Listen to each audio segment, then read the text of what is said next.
Baiklah, Assalamualaikum warahmatullahi wabarakatuh. Saya Adrian Fahri dari kelas 5B ingin mempresentasikan metodologi penelitian saya, yaitu perancangan dan pembuatan tongkat canggih ergonomis untuk lansia. Jadi Universitas Islam Negeri Sultan Syarif Qasim Riau, Fakultas Sains Teknologi dan Jurusan Teknik Industri. Baiklah, yang pertama itu bab 1, pendahuluan, ada latar belakang. Jadi setiap perusahaan yang beroperasi seharusnya memiliki keunggulan dalam melakukan produksi, di mana semakin banyaknya persaingan di bidang industri, maka semakin banyak pula perusahaan yang terus-menerus ingin menunjukkan perusahaannya itu menjadi yang lebih baik di antara perusahaan-perusahaan industri lainnya. Berarti banyak bekerja dalam proses produksinya masih aja mengalami kesalahan, sehingga proses produksi tidak berjalan dengan lancar dan bisa memenuhi permintaan pelanggan. Di sini sistem produksi adalah serangkaian aktivitas yang dilakukan untuk mengolah atau mengubah jumlah masukan atau input menjadi sejumlah keluaran atau output yang memiliki nilai tambah. Selain untuk proses produksi, memperhatikan sistem kerja juga perlu dilakukan. Pada proses produksi, perancangan stasiun kerja dan metode kerja bukanlah hal yang mudah. Kesalahan dalam perancangan maupun metode kerja akan berdampak buruk pada proses keseluruhannya. Selanjutnya itu rumusan masalah. Jadi di sini berdasarkan dari latar belakang yang telah diuraikan tadi, maka rumusan masalah dari penelitian ini adalah bagaimana perbaikan dan pengendalian sistem produksi pada pembuat tongkat canggih pada PT Royal Indonesia. Jadi peneliti di sini melakukan perbaikan dan pengendalian sistem produksi pada pembuatan tongkat canggih pada PT Royal Indonesia. Jadi tujuan penelitian yang pertama yaitu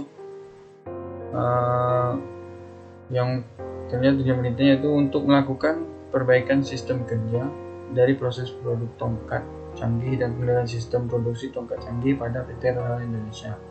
Yang kedua, untuk mengetahui dan memahami BOM dan SOP pada pembuatan tongkat canggih. Manfaat penelitian yaitu dapat melakukan perbaikan sistem kerja dari proses pembuatan produk tongkat canggih dan pengendalian sistem produksi tongkat canggih PT Royal Indonesia. Yang kedua, dapat mengetahui dan memahami BOM dan SOP pada pembuatan tongkat canggih. Itu ada batasan masalah. Yang pertama itu produk yang terpilih adalah tongkat canggih dari PT Royal Indonesia. Yang kedua, SOP berdasarkan 5 stasiun yang ada: stasiun pengukuran, stasiun pemutaran, stasiun pengukuran, stasiun pengawasan, dan stasiun pendidikan pada stasiun finishing. Yang ketiga yaitu ada BOM yang digunakan, yaitu exploding dan imploding. Selanjutnya itu asumsi penelitian. Asumsi penelitian di sini adalah suatu pemikiran di mana kebenarannya diterima oleh peneliti dan lembaga sertifikasi.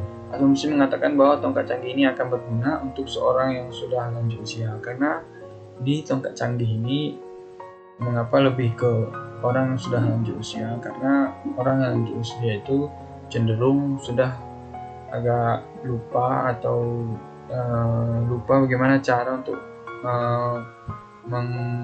menggunakan sesuatu yang cukup sulit. Jadi di sini kita akan membuat tongkat canggih ini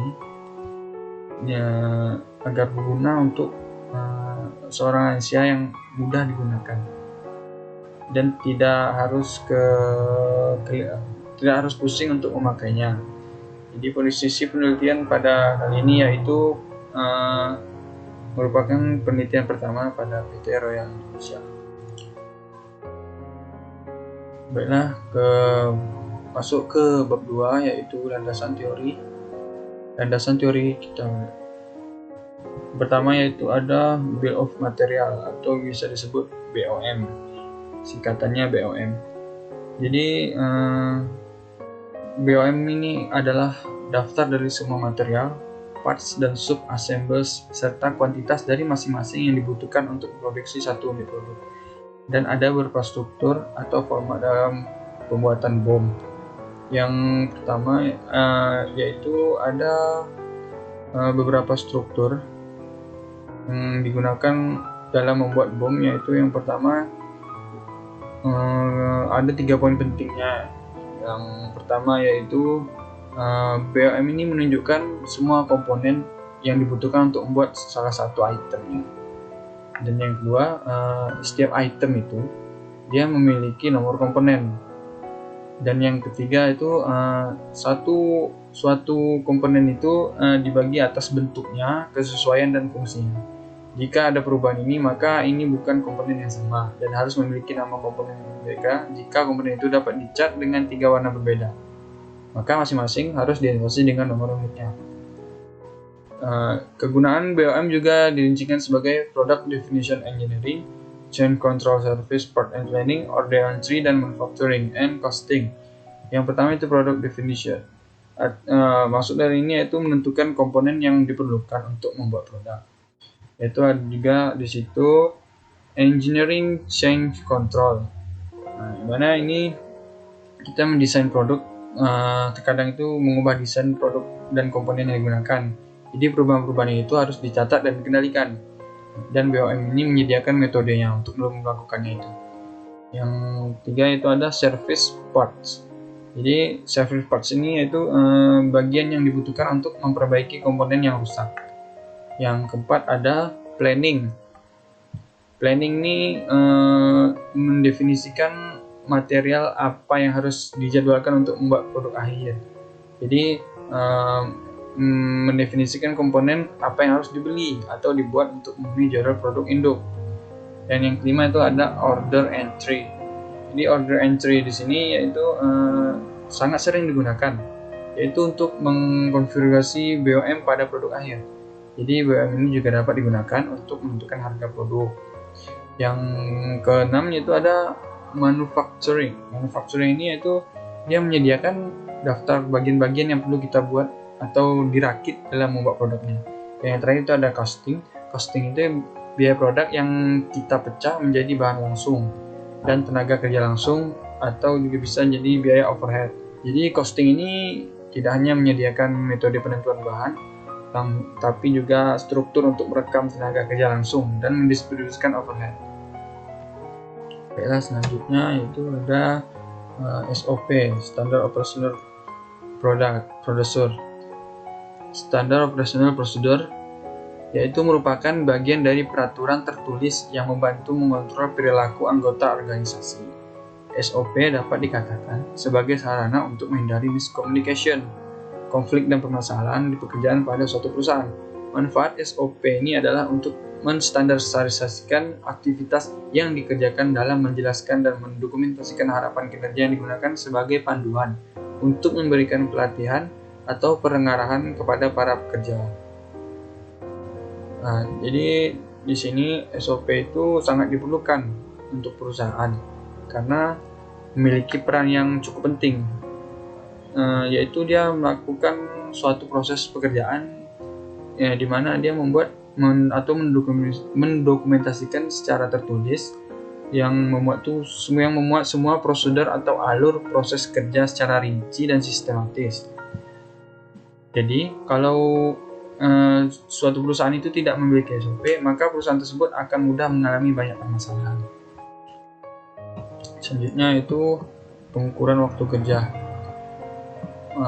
Pengukuran waktu kerja adalah suatu kegiatan atau aktivitas untuk menentukannya waktu yang dibutuhkan oleh seorang operator yang dimiliki skill rata-rata maupun terlatih, baik dalam melaksanakan sebuah kegiatan dalam kondisi dan tempo kerja yang normal dengan tujuan pokok dari aktivitas ini.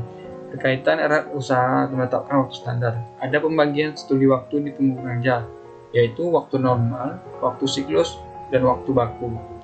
Jadi di sini yaitu untuk pembagian studi waktu dalam pengukuran waktu kerja. Di sini ada waktu normal, di mana waktu normal itu adalah waktu kerja yang telah kita pertimbangkan faktor penyesuaiannya, yaitu waktu siklus rata-rata dikalikan dengan faktor penyesuaian, jadi dapatlah waktu normal. Dan itu ada waktu siklus. Waktu siklus itu adalah waktu yang diperlukan untuk membuat satu unit produk itu pada satu stasiun kerja.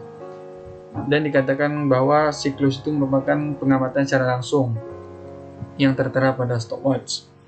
Yang terakhir adalah waktu baku. waktu baku di sini waktu baku itu adalah waktu yang digunakan untuk operator memproduksi satu unit dari data jenis produk. Jadi waktu standar untuk setiap part harus dinyatakan, termasuk toleransi beristirahat untuk mengatasi kelelahan atau faktor-faktor yang tidak dapat dihindarkan. Namun, jangka waktu penggunaan waktu standar ada batasnya. Kelonggaran diberikan untuk 3 hal, yaitu untuk kebutuhan pribadi, menghilangkan rasa fatigue, dan hambatan-hambatan yang tidak dapat dihindarkan. Selanjutnya itu ada metode pengukuran kerja. Di sini metode pengukuran kerja itu ada 2, yaitu yang pertama secara langsung dan yang kedua itu secara tidak langsung. Dan pada metode pengukuran langsung ini pengamat itu langsung berada di tempat di mana dia melakukan pekerjaannya. Jadi dia langsung mencatat waktu yang diperlukan operator dalam menyelesaikan pekerjaannya.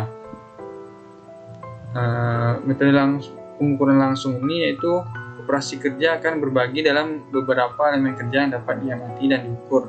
Hasil dari pengamatan dan pengukuran tersebut akan menghasilkan waktu baku. Yang kedua yaitu metode pengukuran tidak langsung. Jadi metode pengukuran tidak langsung ini, pengamat itu tidak harus selalu mengamati suatu pekerjaan itu langsung di tempat lapangan kerjanya. Dan dia tuh bisa melakukan pengamatan atau juga bisa melakukan pengambilan data dan pengamatan dengan mengambil data-data yang telah diambil aja. Baiklah, selanjutnya itu kita memakai metode stopwatch time study. Di sini stopwatch time study itu adalah pengukuran waktu kerja yang menggunakan jam henti yang diperkenalkan Frederick Whittaker pada abad ke-19. Metode ini baik untuk digunakan pada pekerjaan yang singkat dan berulang. Jadi dari hasil pengukuran akan diperoleh waktu baku untuk menyelesaikan suatu siklus pekerjaan yang akan dipergunakan sebagai waktu standar penyelesaian. Jadi dari hasil pengukuran ini tuh kita memperoleh waktu baku yang dimana untuk dipergunakan sebagai waktu standar. Jadi pengukuran waktu kerja menggunakan jam henti ini tuh diperoleh dari pekerjaan yang bagi semua pekerja yang akan melaksanakan pekerjaan yang sama. Dalam STS ini ada beberapa langkah pengukuran metode yang dilakukan, yang seperti uji keseragaman data, uji kecukupan data, dan penghitungan waktu siklus. Yang keempat, penentuan waktu normal, dan yang kelima, penentuan allowance atau disebut pelonggaran. Yang keenam, hitung waktu baku. Jadi dari situ kita baru dapat waktu bakunya. Oke, selanjutnya itu ada OPC atau Operational Process Chart, di mana di sini diagram yang menggambarkan langkah-langkah proses yang dialami oleh bahan baku mengenai urutan-urutan proses dan pemeriksaan sejak dari awal sampai menjadi produk jadi utuh maupun sebagai komponen, dan juga memuat informasi-informasi yang diperlukan untuk analisa lebih lanjut seperti waktu yang diperlukan material yang digunakan. Jadi OPC ini tuh digunakan untuk menganalisa aliran operasi bahan yang terjadi pada proses produksi. Dan ini adalah sebuah berupa peta yang menggambarkan gambaran grafis paling lengkap dari seluruh proses, dan didapatkan proses operasi dari proses yang tengah dikaji. Jadi peta ini dapat diproses umum tiap komponen. Gambarnya menggambarkan peta proses operasi pada garis yang sesuai dengan komponen. Dan ada hal yang diperlukan untuk atau dipertimbangkan untuk agar diperoleh suatu proses kerja yang baik melalui analisa peta proses operasi, yaitu analisa terhadap bahan-bahannya, operasi, pemeriksaan, dan terhadap waktu penyelesaian suatu proses. Dan keempat hal tersebut dapat diuraikan seperti satu, yaitu bahan-bahan, yang kedua operasi, yang ketiga pemeriksaan, yang keempat waktu. Baiklah, selanjutnya itu diagram aliran. Diagram aliran ini adalah suatu gambaran menurut skala dari susunan lantai dan gedung yang menunjukkan lokasi dari semua aktivitas yang terjadi dalam peta aliran proses. Jadi maksud dari membuat diagram aliran ini itu pada dasarnya persis sama dengan peta aliran proses. Hanya saja di sini tuh Penggambarannya dilakukan di atas gambar layout dari fasilitas kerja. Dan disinilah simbol-simbol American Society of Mechanical Engineering atau disebut ASME dan nomor-nomor aktivitas masing-masing yang digambarkan, dan nomor aktivitas itu masing-masing yang digambarkan. Kegunaan diagram aliran ini yaitu memperjelas peta aliran proses, karena dengan adanya informasi mengenai arah aliran material. Dan yang kedua yaitu untuk perbaikan tata letak tempat kerja. Yang selanjutnya ada kapasitas produksi. Jadi kapasitas produksi di sini yaitu jumlah produk yang seharusnya dapat diproduksi oleh sebuah perusahaan guna mencapai keuntungan maksimal. Penentuan kapasitas produksi dipengaruhi oleh beberapa faktor seperti jam kerja, jumlah pekerja, dan lain sebagainya. Kapasitas produksi ini tuh berupa agregat planning, metode perencanaan agregat, dan Master Production Schedule atau MPS. Jadi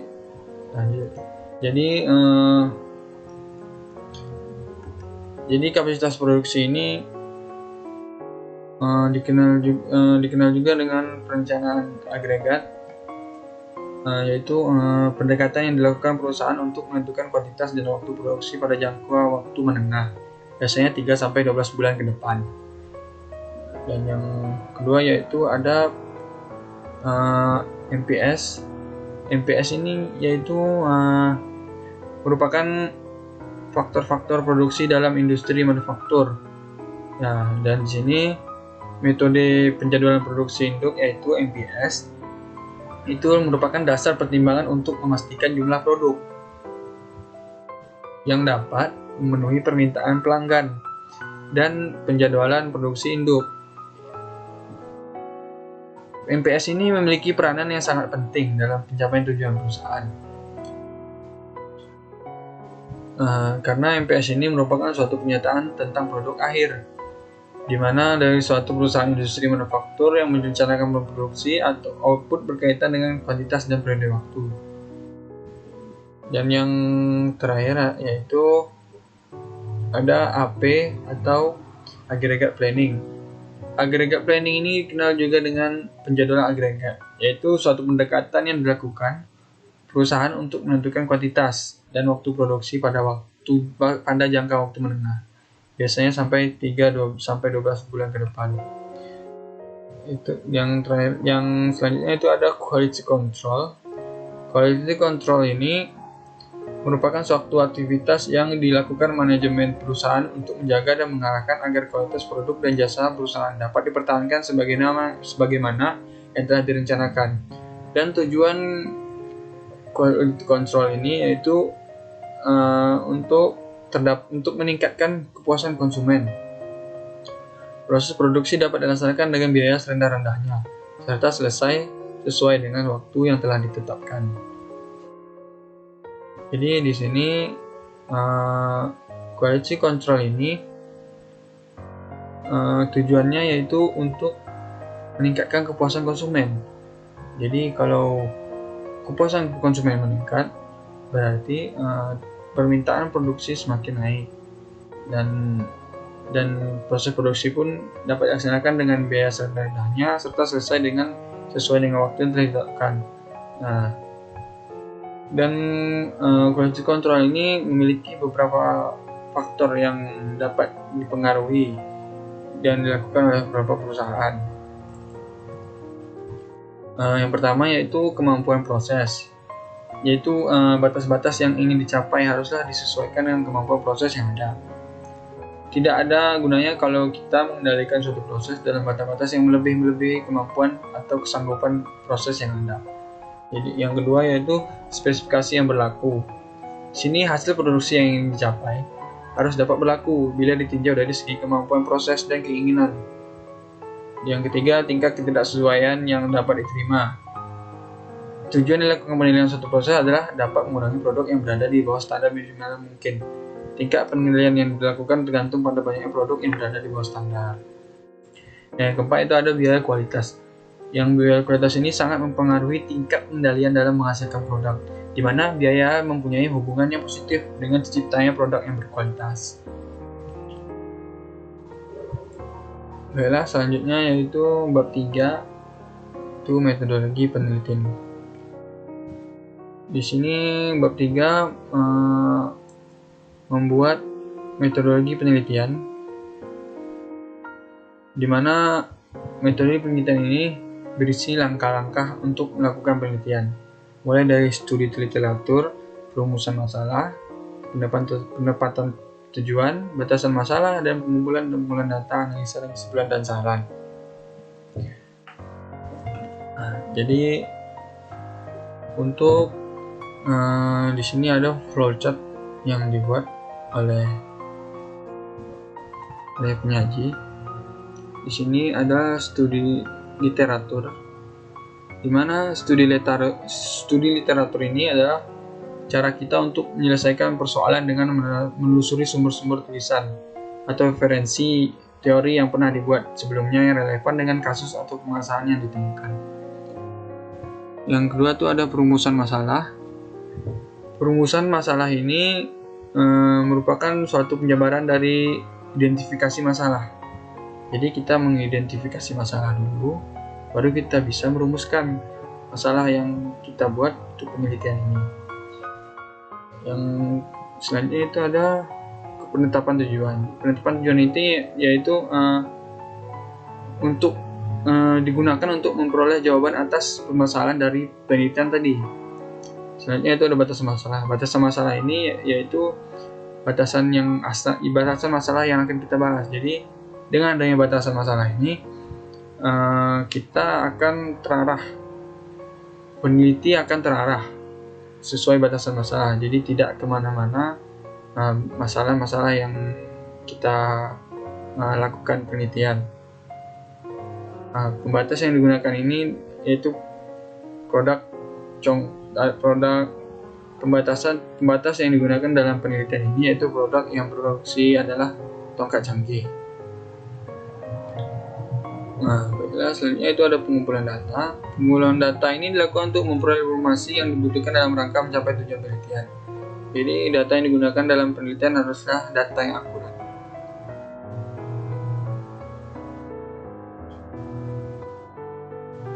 Pengumpulan data itu berupa pengenalan produk. Di mana di sini kita akan merancang dan membuat tongkat canggih untuk lansia. Dan yang kedua itu ada komponen-komponen produk. Komponen yang akan digunakan dalam pembuatan tongkat canggih. Dan di situ ada BOM explosion, multi-level explosion, dan BOM implosion, dan BOM multi-level implosion, serta SOP.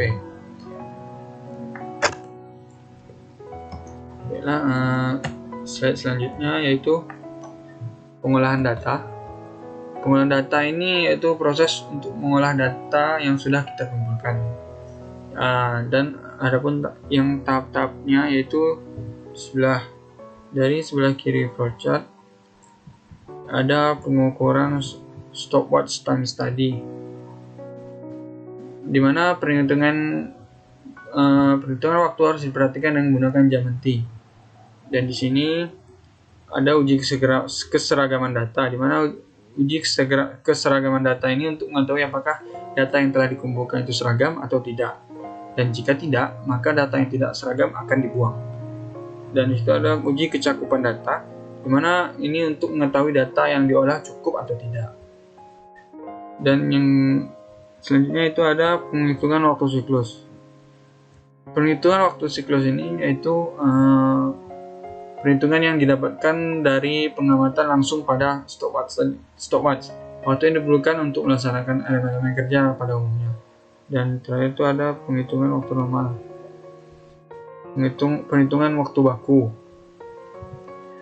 Perhitungan waktu baku ini bertujuan untuk mengetahui waktu standar yang diperlukan pekerja dalam menyelesaikan suatu pekerjaan yang dijalankan dalam sistem kerja yang baik sehingga dapat mengefisiensikan waktu kerja dan menghasilkan produktivitas yang maksimal.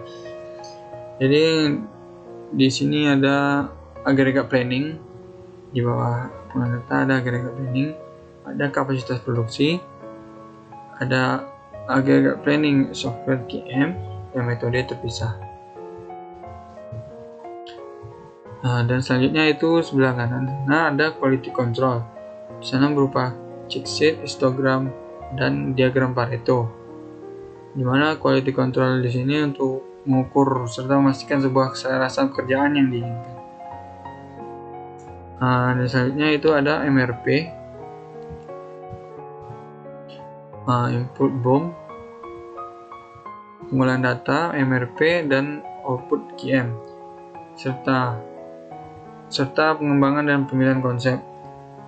Pencarian eksternal, di sini pencarian eksternal kita menggunakan jadwal untuk produksi atau MRP. Dan selanjutnya itu ada membuat konsep pohon klasifikasi. Yang ketiga, desain industri. Di sini desain industri kita menggunakan AutoCAD. Setelah menggunakan AutoCAD, di sini ada BOM, pembuatan produk dengan BOM, yaitu membuat BOM ini dengan komponen-komponen yang kita buat tadi. Ada beberapa proses kerja yang harus kita buat dalam BOM. Dan selanjutnya itu ada SOP. Lalu setelah kita membuat SOP, maka kita bisa membuat OPC. Jadi setelah kita membuat OPC, maka langsung ke proses pembuatan produk tongkat canggihnya, dimana di sini kita memerlukan mesin, dan mesin yaitu berupa mesin untuk digunakan pembuatan tongkat canggih. Yang kedua itu alat, yang ketiga bahan. Baiklah, selanjutnya itu kesimpulan dan saran.